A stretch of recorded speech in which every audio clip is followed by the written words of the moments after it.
right, here we go. Algebra Semester 1. Our last lesson of the year. Do you believe it? Holy cow. Obviously been a kind of a long couple weeks here, you know, and a month really with the virtual learning, and most of us been doing a great job with it. So we got one more to go. It's obviously there's 2 weeks left other than seniors. This is your last couple days here. So seniors, there's one or two of you what today's assignment is your last assignment for the year. That's awesome. Everyone else, there's two. So you got one this week. We'll just do a follow-up to the same lesson next week, kind of like we've been doing a day 1 and a day 2. So there won't be any additional quizzes or tests or anything like that. So just get it done. Watch the videos.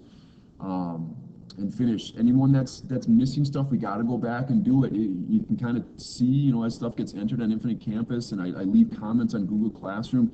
We got to be doing and showing the work that I'm going through in the videos here. So that's part of it. If we're not going to do assessments, which means quizzes and tests, part of getting credit for the assignments is doing the problems correctly. I'm not saying the answers are all correct, but I'm saying you're demonstrating that you understand the process of how things work, and not just kind of writing random numbers and letters down, okay? Submitting something doesn't just get you an automatic 10 points, okay? Turning it on time, showing your work, attempting all the problems, using the correct process, checking your solutions, those are all the things that you're getting points for, okay? Part of it is correct, but not a lot. I mean, I want to see mainly that you understand the process. So I see that through the work. Just want to make sure everyone was clear on that. That means you can, I guess what I was going with that was I want you to go back, and anything that you're not fully credited for, or you missed, or you forgot to do, or just didn't get to, do it and turn in. I mean, you're going to lose a couple points, but only part of that is the on-time stuff. You know, if you can go back and turn in stuff that's past the due date. Just let me know. Like I said, I think in the previous video, that if you're doing something that past the due date, I don't get a notification that you've necessarily turned it in. So just shoot me a quick email. I'm not promising I'm gonna like instantly like submit it. And I know sometimes those are the emails that I'm getting, like, hey, Mr. Kroll, go in there and do this right away. It doesn't work like that, but at least you'd be on the top of my list as far as once I get to that. And I know I'm behind. That's me. I'm gonna get all that stuff caught up. If you're doing what you're doing and watching the videos and following along, there's a lot of people that are like at 100% because that's what they're doing. All right, so that's really all there is to kind of finish up here. So go back. You obviously, for each video, for each lesson, there's accompanying videos. So if there's something that you're missing, get to the YouTube, the kind of the playlist, the channel there for Algebra Semester 1 has kind of all the videos laid out. There's basically one for each assignment. So go back and rewatch any videos that you have to, okay? I think announcement-wise, that's it. So 2 assignments left. If you're on top, that's 2 left. One this week, one next week. And this week, kind of a short week. And then there'll be a following week, but that's just kind of for catch-up type of thing. So email me with questions, email me with issues, let me know, and we'll go from there. Okay? So let's do it. Let's get this one done. 5.4, solving special systems of linear equations. So how this one works, it's kind of nice. We're going to stick with solving systems. So it's not like we're branching off into something totally off the cuff. What was lesson 5.1, right? Just so we can kind of see, just to kind of connect all the dots here. I hope everything's good here. Lesson 5.1 was solved by graphing. Okay, so solve by graphing. We've done that. Basically, graph both lines. Where do they intersect? That's your solution. Check it. Okay, that's a real quick overview, but that was a process. 5.2, what was 5.2 about? 5.2 was solve by substitution, or solve using substitution. Okay, and what that was, just real quick, was, you should know what these are, but solve by substitution, that was get one of the variables by itself and then substitute it into the other equation, right? And then solve for the variable. Again, there's multiple videos on 5.2, but that was that lesson. And then 5.3, the most recent one, which we didn't really have a new one last week, and all these were 2-day lessons, so we got kind of double duty on all these, was solve by elimination. So those are the three lessons, I can't talk right here. Solve by elimination. That was where you got everything lined up. And I'm not going to do this one here, but this would be a good candidate where we would kind of add things how they are. We want to change the signs on all these, and you eliminate one of the variables. I think that was probably the one that most of us liked the best, just because it was maybe a little bit less work. But those are the three lessons we've done up to this point: 5.1, 5.2, 5.3. The nice part about 5.4, I guess good or bad, for some of us it's a good thing if we really got what was going on here. We're doing kind of all three of these, not on the same problem, but on any given problem. The only thing that shows up now that's different than we've already learned in 5.1, 5.2, and 5.3 is sometimes there's a kind of a special solution. And special means maybe like a no solution or infinitely many solutions. So we're still going to use these same three processes. We're just going to occasionally run into kind of like a weird solution, okay? So let's get into it. Let's see what this looks like. There's really only a short note for it. I kind of said it, what it was already.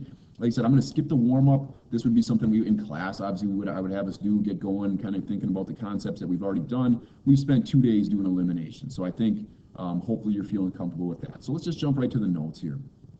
So when we're solving those linear systems, we said there's really three things that could happen. Okay, you could end up with one solution. That's everything we've done so far, right? We've done this. This is, and I can put it right here, from 5.1 through 5.3, everything had one solution. You know, the point, it was some ordered pair. 2, 4, 5, -1, right? It was just one solution. That's what we've done so far. The other two possibilities are we could have no solution, okay, just no solution. There is no solution. Or we could have infinitely many solutions. Okay, and that's kind of the new part that we haven't seen yet. So just kind of visually, here's what's going on. Remember, a system, you got equation 1, and I'm not going to even put numbers in here, but you've got equation 1 and equation 2, right? So when we graph them, the ones that we've done already, we've seen. I graphed line 1, I've graphed line 2. This point of intersection, that's our solution, right? That wherever they intersect, that was our answer, that was our solution. So that's what that looks like. That's what we've seen, one solution, okay? What the other ones look like, well, it's almost maybe intuitive. Where does this line, maybe for equation 1, intersect this line for equation 2? Where are they intersecting? Trick question. They're not intersecting. They're parallel lines. They're never going to intersect. Therefore, if the lines don't intersect, they can't have a solution. There is no solution. So that's visually what it looks like. If I graph two things and they don't intersect, they're parallel, then we're going to have no solution. One thing that'll come up here in a second, but I think it's worth mentioning now, how can I tell if, so I think sometimes we graph lines and, maybe we make a mistake. One kind of looks like this, one looks like this, and they don't intersect on my graph, but these lines would intersect somewhere off my paper, right? Like way over here. So these ones would have a solution. I probably made a mistake while I was graphing it. They should have intersected somewhere on here. So that's different. How can I tell if two lines are never going to intersect? The big note was, and this goes back a little ways, that's why I'm reminding us of it, the lines are going to have the same slope. Okay, so when I'm in that y equals mx plus b, that slope-intercept form, my slopes would be the same. That means parallel.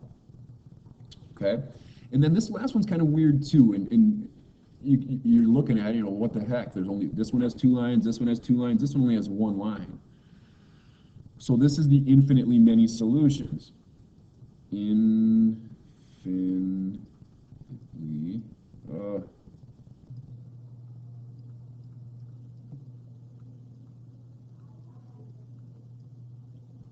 infinitely many solutions. And what that means is, and you can't really tell it here, but basically There are two lines there. Like, no, there's not, Mr. Curl. There's only one. There's one line that I graphed right here. I'm trying to do it in purple. Okay, I graphed a line. Ooh, that's what it looked like, right? Maybe I graph line 1 and say, all right, graph line 2. So then it comes up to graph line 2. Maybe it looks a little differently on how it, what the equation looks like. But then when I go to graph it, it ends up falling directly on top of this other line. So now I've got a red line, I've got a purple line directly on top of each other. Technically, we graphed two lines, two different lines, but they ended up being the exact same line. So that's what that means. That's what that looks. That's what that looks like. It's only going to look like one line. They're right on top of each other, and that means that system has infinitely many solutions. So that's the note. That's graphically what it looks like. So I think that's easy to recognize. Either they intersect in one spot. If this one was a, we would say, hey, the solution is one solution, whatever it ends up being, like negative 3, 2.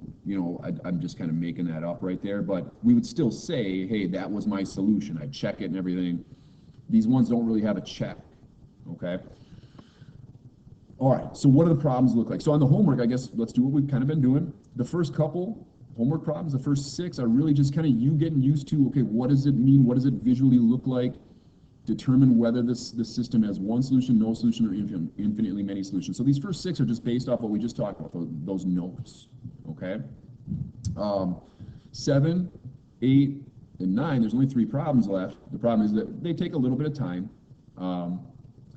are going to follow kind of the next set of notes here. So here's what I'm asking us to do. Same directions. Now I'm helping you out in the notes here a little bit. So this first one we're going to look at is a no solution problem. Obviously on the homework I'm not going to do that. It just says solve the linear systems. You don't know, does it have one solution? Does it have no solution? Does it have infinitely many? So let's just at least see what it looks like to get a no solution. Okay? So I'm asking you to do both, and the homework's set up the same way, where there's a graph. We're going to do 3 different graphs, 1, 2, 3. So either way, for all 3 homeworks, we're graphing. So it's good to review it anyways. And then this is, I'm either going to ask you to do substitution or elimination. So that's kind of what I said by the nice part is there's not really anything new to learn as far as like the methods. It's just what are the results, interpret the results kind of, okay? So let's graph it. These are both set up really, really well for graphing. And I hope by this point in this school year, like within like 8 days left, we can graph this. That's like a algebra semester 1 must be able to do type of thing. My slope is 2, or 2 over 1. I'm going to use the rise over run, right? That slope right there. My y-intercept, I'm just reviewing this. I know just about everybody knows how to do this. 0, 1. So I'm going to plot my 0, 1. I'm going to use my slope of rise 2, go over 1. Whoops, if I can get to mark there. Rise 2, over 1. Rise 2, over 1. Down 2, I can go down 2, left 1. So there's the first, we'll just call it equation 1. I'll color code it with purple here. And if I can get a decent looking graph. Yeah, okay, sure. There's my first one, graph it, solve by graphing, method 1. Now I'm not done, because remember, to solve a system, you graph them both. And again, the second one is set up almost in an identical, it is in an identical form, in the sense that, okay, I can look at this and see this is y equals mx plus b.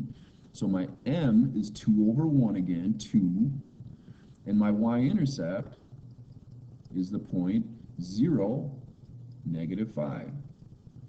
Okay, so graphing, I'm going to start at 0, negative 5, 1, 2, 3, 4, 5.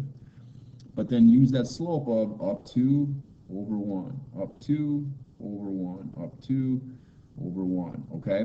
So when I go to graph it, now I'm trying to be as accurate as I can here, and I don't have it's hard, I can't really use a straight edge with this technology that I'm using. So my lines are a little bit like, okay, I mean, they're a little bouncy or whatever, but what I talked about in the previous notes there is this is kind of the big giveaway here. I've got the exact same slope, 2 and 2. These lines are parallel. Where are they going to intersect? Trick question. They don't intersect. So I would follow up and say, when I solve this, there is no solution. And like I said before, these are nice because there's nothing really to check. Uh-oh, cool. You know, like, I guess I'm done. Now, that whole thing hinges on us. It's like for points and credit on the homework. I'm looking at your graphs. Did we take the time and do them right? Did we make good graphs? Did we plot points? Did you say what your slope and your y-intercept was? Now, there might be some work to rewrite here. I think I have one set up here where we'll have to, the graphing will be a little bit tougher. That's why I left some space, but so that'll be a good one to review. Let's look at the algebraic solve here. Solve by substitution. So we've seen what they've looked like graphically. Hopefully everyone's like, yeah, I can do that. Parallel, no solution, one line. We'll see it coming up here, but infinitely many solutions, you intersect one solution. But we haven't talked about like what happens if I solve it using substitution or elimination. What does that look like? So let's go through that one. And actually, it's kind of the same thing where it ends up being nice because there's not going to be anything to check. We already know this is a no solution. It said it right off the bat. But let's take a look. This is another good candidate for substitution because I already have both of these y's by themselves. So what I'm going to do is basically, hey, this y is equal to 2x minus 5. I'm going to replace this y right here with 2x minus 5. Right? That's how substitution works. You substitute equal things. So this y is equal to 2x minus 5. So this y can be equal to 2x minus 5. And that is supposed to be equal to 2x plus 1. Okay, so I've substituted with really not a whole lot of rewrite, and we were able to do it right off the bat. So this is kind of just a nice setup, how everything was kind of arranged there for us. All right, to finish then on this one, there's different things you could do. You could add 5 to both sides. The first thing I'm kind of recognizing is, hey, there's a 2x here and a 2x here. If I go to subtract, how would we get these together? I'd say let's subtract a 2x from both sides. What happens when you do that? 2x minus 2x is 0. So then I still have this 1 hanging out over here. And then 2x minus 2x is 0, but there's still this negative 5 hanging out over here. So I've gone to combine my x terms, and then they like totally went away. And I'm left with the statement of negative 5 equals 1. And what the heck? That doesn't make sense. When in the world does negative 5 equal 1? It doesn't. That's the indication that this has no solution. So again, work-wise, that's it. There's not a solution to plug in and check, so that's why we don't have to do that. It's not like I'm just giving us a break. It's just there isn't a solution to check, so there is no check. So there we go. That's what a no solution could potentially look like. Okay. Let's do one here with infinitely many solutions. And again, note-wise, I'm telling you what's going to happen just so you can kind of reference it. So the first example that we really did, the big example, was a no solution, what things should look like. You'll end up with parallel lines. You'll end up with a nonsense solution here where it's like negative 5 equals 1. No, that's not true. Okay. This one I think will cover pretty much everything else we're going to see. As far as this graph is a lot tougher. Well, not a lot tougher, but it's more work than we did on the previous one. So let's go through that part first. Because again, on the homework, you don't know that it's infinitely many or no solution. So you got to have the work that goes with it. So for this first one, if I'm going to graph this right now, I don't know what the slope is because the y is not by itself. So I'm just going to jot it down real quick here just so we have some space to work. Negative 2x plus y equals 3. And then to get this y by itself, it's not terrible. Add 2x to both sides of the equation. And actually, here we are. Y equals 2x plus 3. There we go. Now we're kind of where we were on the last one. My slope is again, and I didn't purposely pick this, but it's 2, right? And now I can say it's 2. The problem is if I just started here, I'd say negative 2, and that's wrong. Now I got a wrong graph. My y-intercept, let's see, y-intercept is the point 0, 3. based off of this right here. Okay, so I'm just gonna maybe just box this so we don't lose track of it. All right, so if I'm gonna graph that, let's scroll down here a little bit. Same as before now, I'm gonna start at 3, 0, 1, 2, 3, and go up 2, over 1, up 2, over 1, down 2, over 1. So there's my line. I took time to find the slope, find the y-intercept, I graphed it. Okay, cool. Now this next one, you can kind of see it looks totally different, right? Like this is negative 4x plus 2y equals 6. Not the same numbers here. So when I go to graph this, I'm going to just bring it down here because I got the space. Negative 4x plus 2y equals 6. Still a little bit more work. So let's add the 4x to both sides, get the y by itself. To graph things, that's kind of the big takeaway from, again, really the class. Get the y by itself if you want to graph. So now I'm talking these gone. 2y equals 4x plus 6. And now, to finish getting the y by itself, I need to divide everything by 2. So these will cancel here. So, and these will reduce, these will reduce. So y equals 4x divided by 2 is 2x, and 6 divided by 2 is 3. So I didn't recognize it right away, but through my process of kind of getting the y by itself, it just so happened that, what's going on here?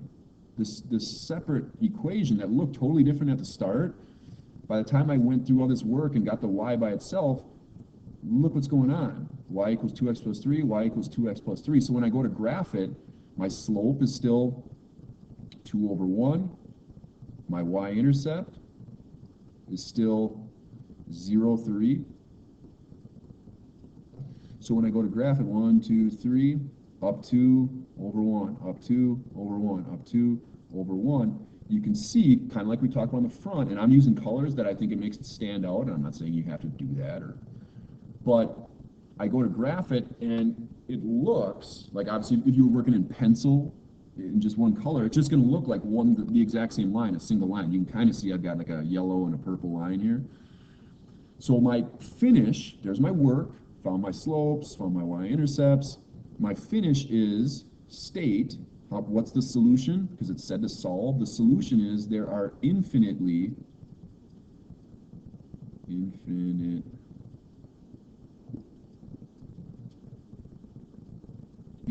many solutions. Okay, so that's how that'll happen. Through graphing the lines, you'll end up with just one line basically. Now again, there's still work that goes on there. I'm not saying that was easy, but that's how that'll work. Last thing that I think we need to see here for today is, so we did an algebraic substitution one, okay, and that's what that looked like, nonsense solution. Let's do an algebraic elimination and see what happens here. Now again, this is actually the way it originally was. I'm going to recopy the original, negative 2x plus y equals 3. And then my second equation is negative 4x plus 2y equals 6. The way it's originally written, and the reason I'm going here, and I guess I could go here, but that would be a substitution. If I was going to use substitution, I'd probably want to work with these forms. So kind of pay attention right here. This one says elimination. Maybe go back to the original. The reason I'm doing that is because the x's, the y's, the equals, and the numbers are all lined up. If you were going to do, started to write substitution, I would use these forms right here. Okay. So for for elimination now, remember we got to get a different. We want the same number but opposites. Okay. So right now I see a negative 2. I can't just add it as is right now. I got to do something to it. You know what I'm going to do? I'm going to multiply this top equation. What would be a good number to multiply by right here? I think times negative 2 is going to be good because it's going to get a positive 4 right here, and that would eliminate. Just make sure you go to all 3 spots. So can we squeeze it in right over here? Negative 2 times negative 2 is positive 4x. Negative 2 times y is negative 2y.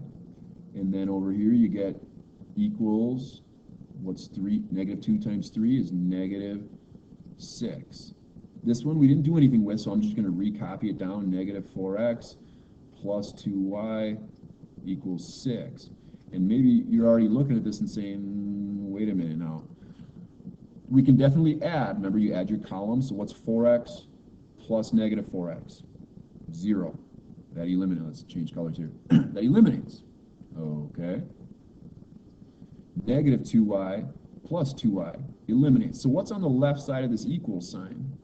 0. There's still something over there. I mean, there's still, let's represent it. It didn't just evaporate. It's 0. There's nothing over there. On the right side, what happened? We've got negative 6 plus 6. Oh, that's also 0.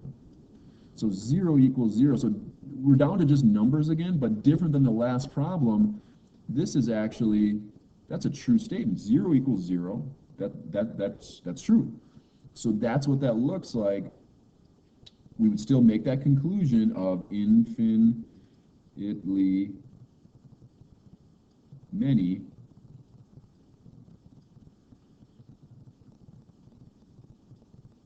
solutions. Okay. So there's still work. There's still, I had to line up, I had to multiply, I had to get different signs. I don't just jump. So nowhere on your homework will there be a problem that you just say, oh, infinitely many solutions. No solutions. Like you can see in my handwriting, I'm taking the time to find slopes and line stuff up. And okay, so that's what we just did for these two. And then I think for the day two, we'll come back and just kind of finish up. I've got 2 more to do here. I think that'll be kind of a part of our day 2 notes. So I'll save these kind of as they are.